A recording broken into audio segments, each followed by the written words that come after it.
سے تمہاری ہدایت کرے، اور جب وہ ہدایت کرتے ہیں تو وہ مرضی سے نہیں کرتے، اوحینا الیہم، ہم ان کی طرف وحی کرتے ہیں۔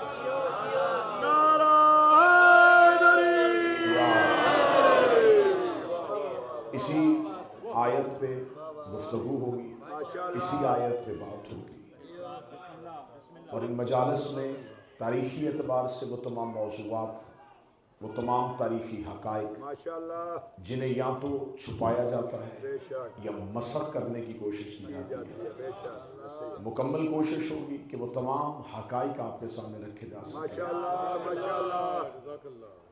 گفتگو ذکر رسالت سے شروع ہوگی، گفتگو سرکار حسن مصطفیٰ پہ بھی ہوگی، اور ہر دور کے امام کی زندگی میں ہونے والی ہدایت اور اس امام کے سامنے آنے والے گمراہوں کی گمراہی رکھی۔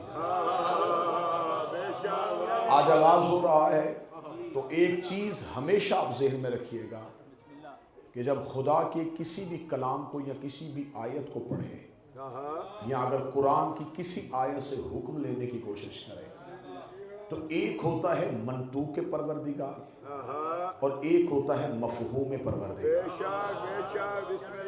منطوق نطق کیا ہوا جو اللہ کہہ رہا ہے، منطوق اسے کہتے ہیں جو اللہ کہہ رہا ہے، مفہوم اسے کہتے ہیں جو اللہ کہنا چاہ رہا ہے۔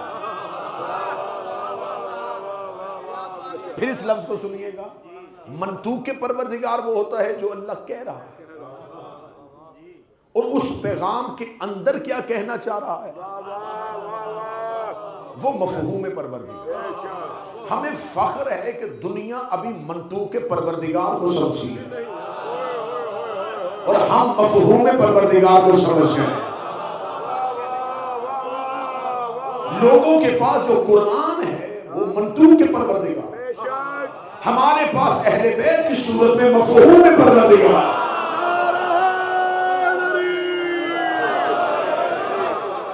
لوگوں کے پاس صرف منطوق پروردگار، ہمارے پاس مفہوم پروردگار۔ جو اللہ کہتا ہے وہ قرآن ہے، جو اللہ کہنا چاہ رہا ہے وہ اہل بیت ہے۔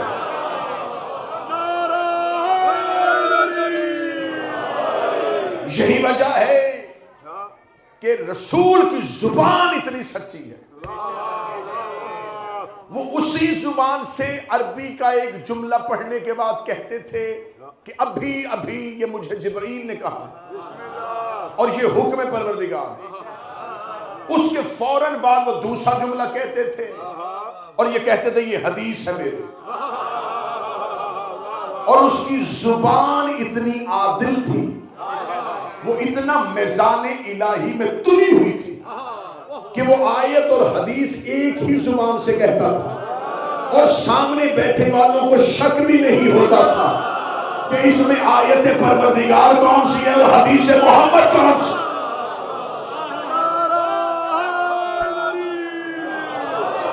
اسی زبان سے نبی آیت بھی پڑھتے تھے اور فوراً اسی زبان سے حدیث بھی پڑھتے تھے، اور اسی زبان سے منبر پہ بیٹھے بیٹھے کہتے تھے رکنے کے بعد ابھی ابھی مجھے جبرائیل نے آ کے یہ بتایا۔ سامنے والے نہ جبرائیل کو آتے دیکھتے تھے، نہ نبی کے کان میں سرگوشی کرتے ہوئے دیکھتے تھے، لیکن انہیں اتنا یقین ہوتا تھا یہ جو کہہ رہا ہے نا تو ضرور وہ آیا ہوگا اور اس نے کہا ہوگا۔ انہوں نے یہ کبھی نہیں کہا کہ وہ جو آتا ہے نہ اس سے کہے کہ وہ خود بتایا کرے، وہ آپ کی زبان سے کیوں بتاتا ہے اللہ کا حکم۔ نہ انہوں نے جبرائیل کو آتے دیکھا تھا نہ جبرائیل کو سنتے دیکھا تھا۔ یہ فرق ہوتا ہے باہر والوں میں اور گھر والوں میں۔ باہر والوں نے جبرائیل کو آتے ہوئے نہیں دیکھا، مسجد میں کھڑا جبرائیل انہیں نظر نہیں آتا تھا، اور گھر والوں کی معرفت یہ تھی کہ فضا دروازے کے پیچھے سے جبرائیل کا لہجہ پہچان لے۔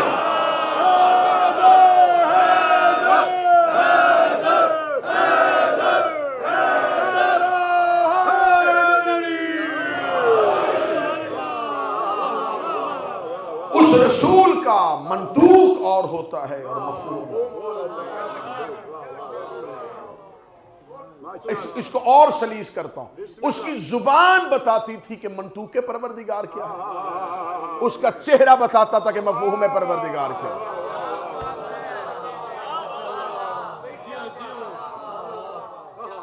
اب قرآن کی وہی آیتیں ہیں, وہی صورتیں ہیں.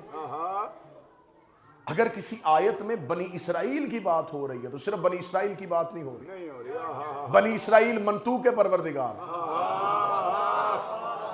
ان کی نشانیوں میں کسی اور کا چہرہ دکھانا یہ مفہوم پروردگار. اللہ اگر سامنے بیٹھے ہوں کی بات کر رہا ہے تو وہ منطوق پروردگار. اس آیت میں کسی غائب کا چہرہ دکھا رہا ہے تو یہ مفہوم پروردگار. جبریل امین زمین پر آتے تھے اور نبی کو آ کے کہتا تھا, خدا کہتا یہ میرا پیغام سنا دے. رسول سناتے تھے, صحابہ سمجھ جاتے تھے یہ منطوق پروردگار ہے. تھوڑی دیر کے بعد اسی منبر پہ علی آتے تھے, علی اس آیت کی وضاحت کرتے تھے, لوگوں کو پتہ چلتا تھا مفہوم پروردگار. اب نبی کا جو منطوق, اللہ کا جو منطوق ہے, خدا کہہ رہا وَجَعَلْنَهُمْ, میں بناتا ہوں تمہارے لیے امام. یہ آیت اتنی کھلی آیت ہے کہ اسی آیت کے اندر پورا شیعہ عقیدہ ہے. خدا کہہ رہا ہے وَجَعَلْنَهُمْ أَئِمَّةً, میں تمہارے لیے امام بناتا ہوں. اور ایک بات ذہن میں رکھے گا میرا نوجوان, جو کام کرتا ہے وہ فاعل ہوتا ہے, جو کام ہو وہ فعل ہوتا ہے. ایک فعل کے کئی فاعل ہو سکتے ہیں. یہ نہیں ہوتا کہ ہر فعل ایک فاعل رکھتا ہے. ایک فعل کے کئی فاعل ہوتے ہیں. لیکن جب اللہ کسی چیز میں فاعل ہو جائے پھر اس فعل میں دوسرا کوئی فاعل نہیں ہوتا, کیونکہ وہ ایسا فاعل ہے وہ کسی اور کو فاعل ہونے نہیں دیتا. اگر وہ فاعل کسی اور کو بنا دے تو پھر وہ لا شریک نہیں رہے. ہاں, امت مخلوق کوئی فعل کرے, وہی فعل کوئی اور کرے تو فعل ایک رہے گا, فاعل بدلے گا. لیکن جب اللہ فاعل ہو جائے, مثلا خدا نے کہا میں زمین بناتا ہوں, اب یہ اللہ اس میں فاعل ہے. اب اگر کوئی کہے میں بھی بناتا ہوں تو اب وہ زمین بنانے کا دعویٰ نہیں کر رہا, وہ خود کو خدا کا شریک بنا رہا ہے. اس کا مطلب اس نے خود کو خدا کا شریک بنا لیا ہے, وہ خدا کے سامنے آ گیا ہے. اسی لیے جو کام اللہ نے کہا میں کرتا ہوں اور وہ کہہ رہا ہے یہی کام میں کرتا ہوں. شاید آپ کو میں جملہ سمجھا پا رہا ہوں. خدا نے کہا جعلناہم ائمۃ, امام صرف میں بناتا ہوں, امام صرف میں بناتا ہوں. اس کا مطلب امام بنانا صرف اللہ کا کام ہے. اب اگر کوئی بندہ اپنی مرضی سے امام بنا لے گا تو اس کا مطلب اس نے خود کو اپنے ساتھ اللہ کا شریک بنا لیا ہے. اس کا مطلب امام بنانا اللہ کا کام ہے. جو امام بنائے اس نے خود کو خدا کا شریک بنا لیا, اور پھر جو اس امام کو مانے گا وہ گناہگار نہیں ہوگا, وہ مشرک ہوگا.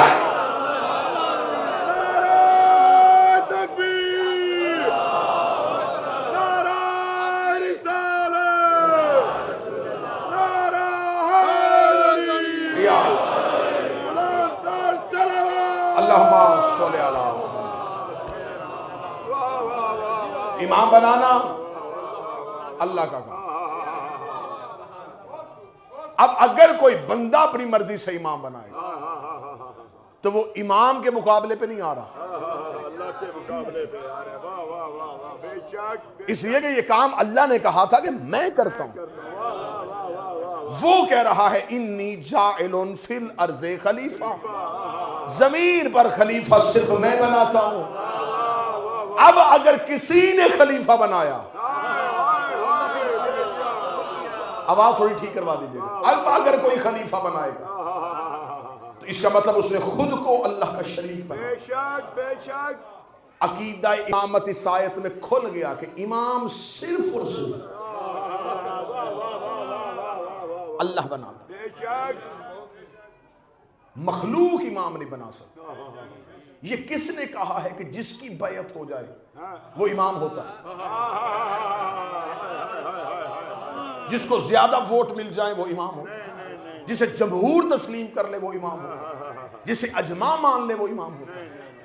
مخلوق کا امام ہو سکتا ہے۔ مانچسٹر میرے سامنے پورا UK ہے، خدا کی قسم ہمیں غیر سے شکوہ یہ ہے، وہ اپنا خلیفہ بناتے ہمیں اعتراض نہ ہوتا، انہوں نے بنایا خود ہے اور کہا ہے کہ یہ اللہ کا خلیفہ۔ بھائی آپ نے امام بنائے، آپ نے فقہ کا امام بنایا، آپ نے تفسیر کا امام بنایا، آپ نے تاریخ کا امام بنایا، آپ نے جمعے کا امام بنایا، آپ نے مسجد کا امام بنایا، ہم نے کوئی لڑائی نہیں کی، بنائیں آپ۔ امام ہوتا ہے جس کی پیروی کی جائے، آپ چاہتے ہیں میں فقہ میں اس کی پیروی کروں، بنائیں اسے امام، مجھے تاریخ اس سے لینی ہے، بنائیں اسے امام۔ آپ اپنا امام بنا سکتے ہیں، لیکن اگر آپ یہ دعویٰ کریں کہ بنایا ہم نے ہے لیکن اسے ایسے تسلیم کرو جیسے اللہ کے بنائے کو تسلیم کرو، تو اگر آپ اپنے ہاتھ سے لکھی ہوئی کتاب کو قرآن نہیں کہہ سکتے،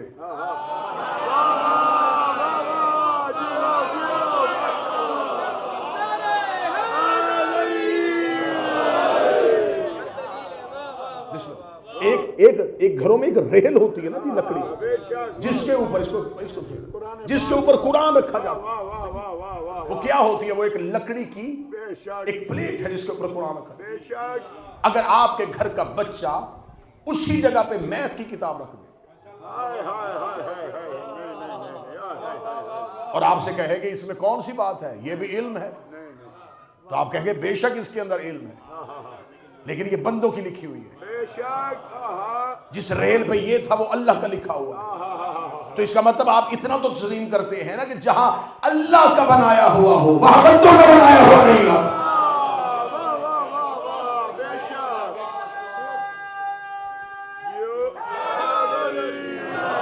تو شاید میں اپنے مجمع کو سمجھا سکا ہوں کہ ریل بھی لکڑی کی ہوتی اور ممبر بھی لکڑی کا ہوتا۔ اگر لکڑی کی ریل پہ ایک لمحے کے لیے قرآن کے علاوہ کوئی کتاب نہیں آ سکتی،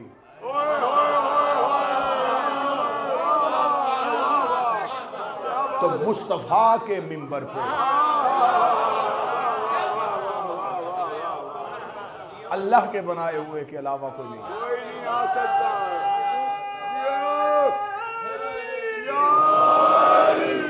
اب آپ کے پاس جو تصور امامت ہے جو میں آپ کہہ رہا ہوں مخاطب غیر ہے، کیونکہ میں آپ کی ترجمانی کرتے ہوئے کسی کو مخاطب، لوگوں کے پاس جو امامت کا عقیدہ ہے وہ کہتے ہیں جی ہم نے انہیں امام اس لیے بنایا کہ ہم نے مرضی سے نہیں، جمہور تھا، اس دور کے سپیریئر لوگ تھے، انہوں نے کہا اسے بنا لو تو ہم نے مان لیا، اہم لوگوں نے بنایا ہے، اچھا چلے مان لیتے ہیں اہم لوگوں نے بنایا، تو ہوا کیا تھا؟ کہتے ہیں ان کی بیعت ہوئی تھی، تو یہ جو لوگ بیعت کر چکے ہیں، کر رہے ہیں سقیفہ میں نبی کے جانے کے بعد، انہوں نے ابھی 2 مہینے قبل غدیر میں بیعت کر لی تھی۔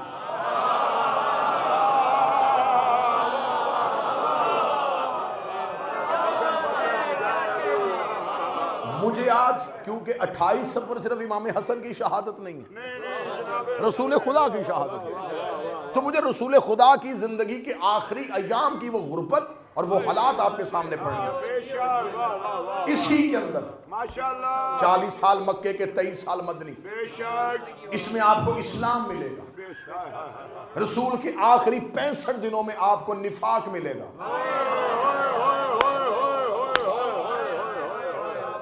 یہ آخری جو دن ہیں یہ ایام ہیں جو بڑے اہم ہیں، ان ایام کے اندر ہی پوری اسلام کی فلسفی اس کے اندر بند ہے کہ ہوا کیا تھا، انہی 65 دنوں کے اندر علی کی شہادت، زہرا کی شہادت، حسن کی شہادت، قیامت تک کے حالات انہی 65 دنوں۔